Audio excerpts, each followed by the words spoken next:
Hello and welcome to Tommy Talks TV, the place to be to build great love relationships. I'd like to say a very big thank you for all your likes and your shares and your comments on Facebook, on Twitter, on YouTube. I really appreciate you because you're helping us spread the message further faster.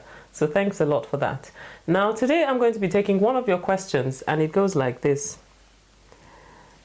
I have been having trust issues in my marriage because my husband cheated on me 8 years ago. I have tried so much to believe him, but it's so difficult. He feels as if I am tormenting him with my suspicions. What can I do? Now, it's not unusual for someone who has been on the receiving end of infidelity to feel the way you feel. That's not unusual at all, because infidelity strikes at the heart of a person's self-esteem and security, and it has a way of introducing all sorts of fears and distrust into a relationship.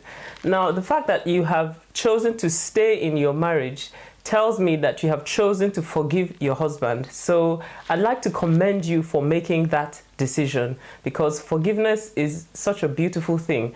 But the decision to forgive is completely different from the decision to trust again. So while you've made up your mind to forgive your husband, you also need to make another decision to begin to trust again. Now, there are two sides to this. For the party that is the offending party, he will need to understand that in order for you to be able to trust him again, he will need to be committed to honesty, absolute honesty and transparency with you.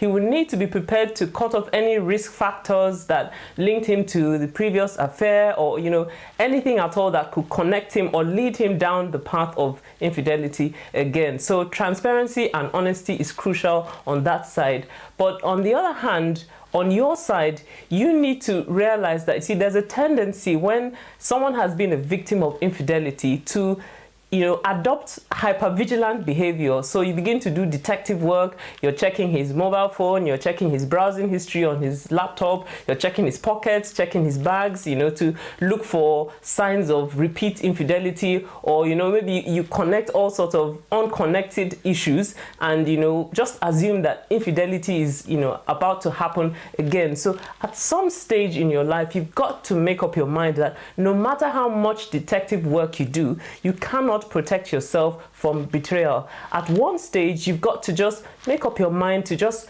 lay your life in God's hands and just trust him to preserve you and to protect you from betrayal, and make a decision to trust your husband again. Now, it's going to take time. It's a work in progress and you have to keep working on it. So each time there's a tendency to be suspicious, just lay it at God's feet again and just ask God to heal your heart and give you the capacity to trust again. And little by little, that ability to trust will be restored back to you. You need to remember that in order for you to be able to be intimate in a relationship, you've got to open up your heart and trust, because if you build walls around your heart, those same walls will keep the love and the intimacy out. So trust God to help you open your heart again and begin to trust again. Well, I hope that has helped you. If that has helped you, then please leave me a message on Facebook or Twitter. And if you've got a question you would like me to answer, then head on over to tommytalks.com/ask and I'll answer your question next time. See you next time. Bye-bye.